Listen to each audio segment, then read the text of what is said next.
Some of us still have belief for Arsenal fans. If you're watching this, stay tuned. We are going to find a way for you to win the league. Yes, it sounds ridiculous. Yes, you've probably lost hope, but that's why we're here.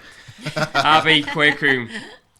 Kweku, we just had a chat just before we came on to this topic, and we both agree that it could go to the final day. Abbi, less so. We're going to come to you in a second, Abbi. How and why and where and who and what's going to happen for it to go to the last day? So the narrative this season is Man City are going for the treble. Obviously, it's never happened. Apart from United in the 1990s, it hasn't happened in English football. It happens a lot more in other countries like France and Germany. But Man City are going for an unprecedented treble because this will be the third title in a row and winning those trophies, and especially Champions League that never won before. That's what their eye is on. So they've got a lot of big games coming up. They've got 2 games against Real Madrid, and they've got an FA Cup final against Manchester United. They've got to go to Everton, who will be scrapping for their lives. They've got to go to Brighton as well, who are a very, very good side, despite the fact that they're kind of tailing off right now. They've got very important games, and every game for Man City now is like a cup final. Genuinely, I know it's a cliche, but it is.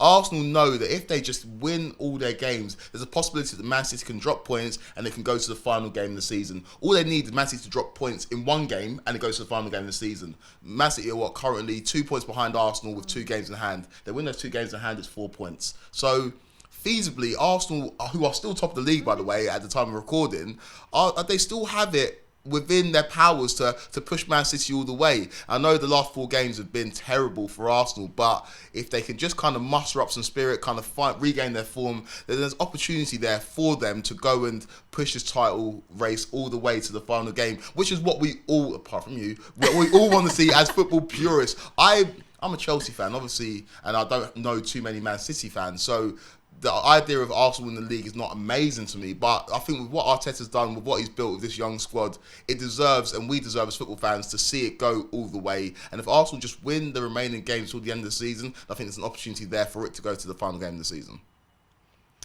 I see your point. I never understand this, right? Why all other London clubs seem to love Arsenal. I don't get it. Like, imagine if that was Tottenham, you'd be saying, absolutely not, City are going to win every game. You'd never endorse it the way you just endorse that. ever. Come on. I genuinely would. Because I'm a football purist. I'm a football purist. When Spurs, going off topic slightly, when Spurs played against Liverpool in the Champions League final 4 years ago now, because Spurs hadn't done it before, I know this is criminal, I was like, I would like to see Spurs with this project on Pochettino win the Champions League. I've seen Liverpool win it 5 times before. And so, like, I'm here for the narrative. I'm here for, like, the drama of the Premier League. One of the greatest days in Premier League history was in 2012, where we saw it go to the final game of the season. We've seen Liverpool and City go to the final game of the season. Last season, it was amazing. And I don't love Liverpool, but seeing Man City and Liverpool head-to-head, City 2-0 down against Aston Villa, it's the drama, it's the narrative. That's what we're here for as football fans. And so if Arsenal can kind of find their rhythm and form again, and we can see it go to the final game of the season, then I'm sure that neutrals would absolutely love it. It's a fair point. We all love the drama. Yes, I wish it wasn't Arsenal that were in the situation, but sure. Look, for me, as I said, on a previous episode, I think in terms of the mentality for Arsenal, it's just how they're going to bounce back. The last 4 results, they've been 2 goals down. They've been 2 goals up. Conceded 2 goals. Then Southampton at home, they weren't clinical. They weren't at the races. And then to go to City, and they look scared. Yeah. So for me, looking at their remaining fixtures, Chelsea at home, because of the form you're in, I think they'll win that. But then they go to Newcastle. They are in away from home, St James's Park. Sensational form. I think they've scored like 12 goals in the last 2 games alone. Obviously 6 being against Tottenham. But they are just sensational. To go to St James's Park, they're going to be in the Champions League next season. That is a scary prospect. And the same thing happened last year. They went to Newcastle and it didn't quite work out for Arsenal, and they missed out on the top 4. So for me, can I see them getting a result at Newcastle? No, I can't. Can I see them getting a result at Brighton at home, even if they have dropped off a little bit, Brighton? I can't. I just don't think they're going to have. I don't think they've got the mentality to do it, and that's not saying anything because it's because it's Arsenal. I would say this against any team that was in the same situation, looking at the last 4 games at the business end of the season and what's happened. And I think that this is going to be a harsh lesson, and I think that it's not the end of the world for Arsenal. They are rebuilding. It's a project. It very much reminds me of how we were under Pochettino. And if they get the backing that they need in the summer to strengthen that squad even further, I think they will still be up there next season. Go. So, here's my angle on it. City go to the Bernabeu 3 days after playing Leeds at home. Leeds are fighting for their lives, but they're at home, and Leeds don't have a great record away from home against City or generally in the league. If Real Madrid put up a 2-0 lead. City have to do something in the second leg. They play Everton away 5 days after going to Madrid, and Madrid is not a nice place to go. You can play the best football in the world and they'll still beat you. That could easily happen. Then 3 days later they play Madrid at home, needing a win, so they'll have to put everything out there. Then they play Lampard's Chelsea. That's not ideal. But then 3 days later they play Brighton, and then 4 days after that they're away against Brentford. They lost at home to Brentford, and it's probably one of the worst teams to play away from home because they're bothered about every game. Even at that point in the season, their season will be done, and they'll still be bothered. So I think there's an argument there to say if City stumble against Madrid in the first leg, everything could change in the title running. And also, although City did beat Arsenal, and although City are on a brilliant run, I still don't think they're on that like formidable form they were in the season when they were going head-to-head against Liverpool, because they know the team behind them, no disrespect, is Arsenal, and they feel like they can get away with a few things.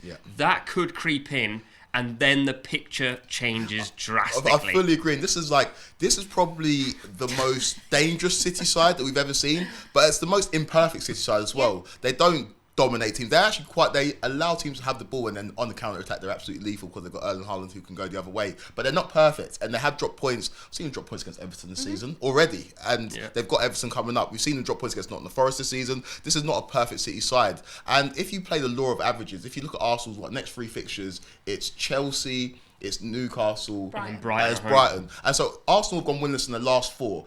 I don't think, and based on your predictions, you think they're going to win 1 out of the next 3 games. I don't think Arsenal at this stage of the season, despite the fact they've fallen off a cliff, are going to win 1 out of 7 games. That's not happening. I can see a Brighton draw. Yeah, but then that's still Arsenal only winning 1 in the last 7. Law of averages just doesn't, they're a good side. They're a good side, and I know that they've not looked like the same Arsenal that they were at the beginning of the season over the last 4 games. But I just think Brighton, who now are falling off a bit of a cliff, Chelsea, who are terrible, and Newcastle, who are in great form. But we've seen Newcastle struggle at St James's Park sometimes. I know that Liverpool went there. Liverpool beat them twice. Got a result there, and I know that. It's a hard task for Arsenal, especially with the PTSD of last season going to St James's Park, needing something and dropping points. But I just think Arsenal have got enough character about them that they can muster up some spirit and win a few games and apply a bit of pressure to Man City, who have got important games. Let me fight a little further so that Abbi eventually agrees. In their last 4 games, the Liverpool game, that was an Anfield thing, and that can happen to any good team. I did feel after the game the reaction was too much. I felt like they felt like they'd given up, or it was too big a loss. In the end, it was a draw. West Ham, the registered 2.75 XG against West Ham, had 72% possession.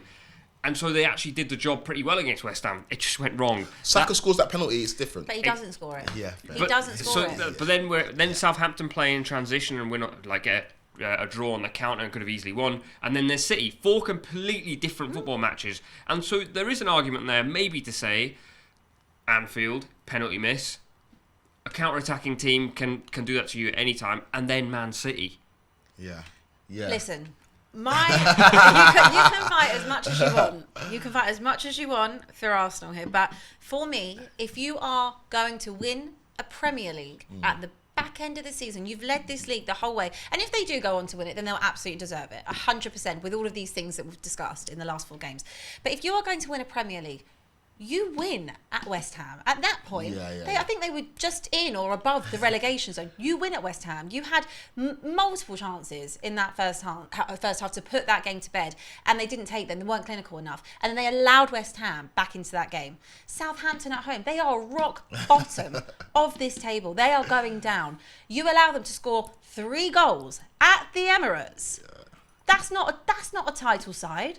This doesn't happen. And I will say about Manchester City, they have got progressively better. I looked at the beginning of the season, I thought there's something not right here. It took time to adjust, adapt to having Haaland, the way that he wanted them to play. It's clicking now. Yeah. And I would think, Nubaid, as a Liverpool fan who has been chased down more times than anyone by Manchester City at the back end of the season, you would know how this story ends. And I will be very shocked if it doesn't end with Manchester City lifting the title and winning the treble. The story ends like we know how it's probably going to go, but I just think with Arsenal, if they just get in their heads that they win their remaining games, you can take it to the last game of the season. Having said that, Man City have had, I think, 3 or 4 title races go to the final game of the season, and every single time they've won it. So, like, you are right. You are right. But I think for the the purity of football. We'd love to see it, and I think that if Arsenal can get themselves together, then there's no reason why they can't push Man City, who've got very important games. I'm not all a purist. the way. Not when it comes to Arsenal. I'm not a purist. Clearly, pressure is on Arsenal. Win every game, and we believe it goes to the final day of the season. We are fighting that. Well, I say we. Me and Kweku, not Abbi. Do you think it goes to the final day, or do you think it's actually officially over? Let us know in the comments. Thanks so much for watching ESPN on YouTube, and for more sports highlights and analysis, be sure to download the ESPN app, and for premium content and live streaming, subscribe to ESPN Plus.